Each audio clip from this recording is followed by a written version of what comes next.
আমি মনে করি কোনো মানুষকে ভালোবাসার চেয়ে কোনো গাছকে নিঃস্বার্থভাবে ভালোবাসা অনেক ভালো। তার কারণ মানুষ কিন্তু তার প্রতিদান সবসময় ভুলে যায়, কিন্তু একটা গাছ কখনোই তার প্রতিদান ভোলে না। তুমি একটা গাছকে একটা মানুষের পেছনে যতটা সময় দেবে ঠিক ততটা সময় একটা গাছের পেছনে দাও, দেখবে সে যখন সুন্দর সুন্দর ফল ফুল দেবে, মানে তোমার নিজের হাতে লাগানো গাছে যখন ফল ফুল ফুটবে সেই আনন্দ এক অন্যরকম আনন্দ। সেই আনন্দ কিন্তু অন্য কিছুতে পাওয়া যায় না। তো হ্যালো এভরিওয়ান, আমি মলি, আর আমার আরও একটি মিনি ব্লগে তোমাদের সকলকে ওয়েলকাম। কালকে যেহেতু আমার ভিডিও এডিটের কিছু কাজ ছিল, সেই কারণে ঘুমোতে ঘুমোতে ওই 3:30 মতন বেজে গিয়েছিল, আর সেই কারণে কিন্তু আমার উঠতে একটু লেট হয়েছে। তো উঠেই দেখি এখানে মিস্ত্রি। শুধুমাত্র যে ভিডিও এডিটের কাজে আমি একাই ছিলাম তা কিন্তু নয়, ভিডিও এডিট করতে আমার হাজব্যান্ড কিন্তু অনেকটা হেল্প করেছে। ওনা থাকলে ভিডিওগুলো এডিট করা আমার পক্ষে সম্ভবই ছিল না। একটা ভিডিওর পিছনে যে ঠিক কতটা খাটনি দিতে হয় সে একমাত্র যে ভিডিওটা তৈরি করছে সেই জানে।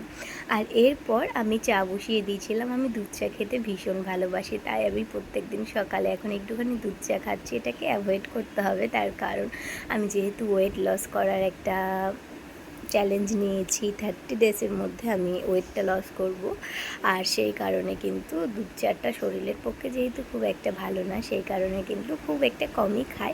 ওই চেষ্টা করি ওই একবার খাওয়ার, তাও সপ্তাহে 2 থেকে 3 দিন, তার বেশি না। এরপর আমার কিছু ওষুধ ছিল, সেই ওষুধগুলো খেয়ে ততক্ষণে একটা ফোন চলে এসেছিলো আমার বরের। যেহেতু সকাল হলে অনেক কাজের ফোন আসে, সেই কারণে ওর ফোনটা আমিই ধরেছিলাম, ও যেহেতু বাথরুমে গিয়েছিল। আর এই দিকে দেখো আজকের ওয়েদারটা কিন্তু বেশ ভালোই, আপাতত তো ভালোই আছে। তবে ফোনে দেখলাম নোটিফিকেশান এসেছিলো, গুগল থেকে দেখাচ্ছিল যে আজকে ওয়েদারটা কিন্তু খুব গরম হবে।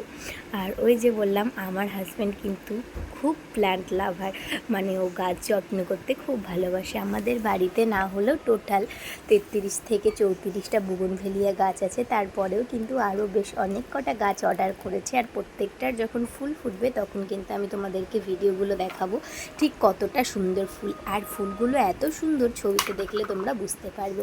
আর ওই যে বললাম বুগনভেলিয়া গাছ, দেখো পুরো আমাদের বাড়িতে যতগুলো বুগনভেলিয়ার ভ্যারাইটি হয় টোটাল সমস্ত রকম ভ্যারাইটি কিন্তু আমার বরের কাছে আছে। আর আমার বর একজন প্ল্যান্ট লাভার বলতে পারো, আর সে প্ল্যান্ট লাগাতে ভীষণ ভালোবাসে। তবে মাঝে মাঝে আমার রাগ হয়, কিন্তু আমার বেশ ভালোই লাগে যখন গাছে ফুলগুলো ফোটে। আর দুটো গাছে ফুল ফুটেছে, ফুলগুলো আমি তোমাদের সঙ্গে দেখাচ্ছি। দেখো, আমিও মাঝে মাঝে গিয়ে গাছগুলোতে জল দিই, তবে এই গাছগুলোতে আমি জল দিই না। তার কারণে এই গাছগুলো আমার বরের খুব শখের গাছ এবং খুব প্রিয় গাছ, সেই কারণে এই গাছগুলোতে আমি একদমই হাত দিই না। আর এই যে একটা গাছ দেখছো, এটাও কিন্তু খুব সুন্দর। আর এই গাছগুলো একদম ছোট্ট ছোট্ট চারা ছিল, সেগুলো থেকে আমার হাজব্যান্ড এখন গাছগুলোকে বড় এবং ফুল এনেছে। আর এরপর আমার চাটাও হয়ে গিয়েছিলো, তো তারপর আমি চা এবং বিস্কুট খেয়ে নিয়েছিলাম। আর ততক্ষণে আমার ছেলেও কিন্তু ঘুম থেকে উঠে গিয়েছিল। না, আসো চা খাবে আমার কিউ, একটু হাসো দেখি তো। আরে ঘুমই ভাঙছে না, কালকে ঘুমোতে অনেকটা রাত হয়েছে। আমার ছেলেও প্রায় ঘুমিয়েছে কালকে ওই 2টোর সময় বোধ হয়, তো ওরও ঘুম ভাঙছে না। এখন বাজে 10টা 10:30 মতন। ভিডিওটা কেমন লাগলো জানিও। বাই, দেখা হবে পরবর্তী কোনো ব্লগ।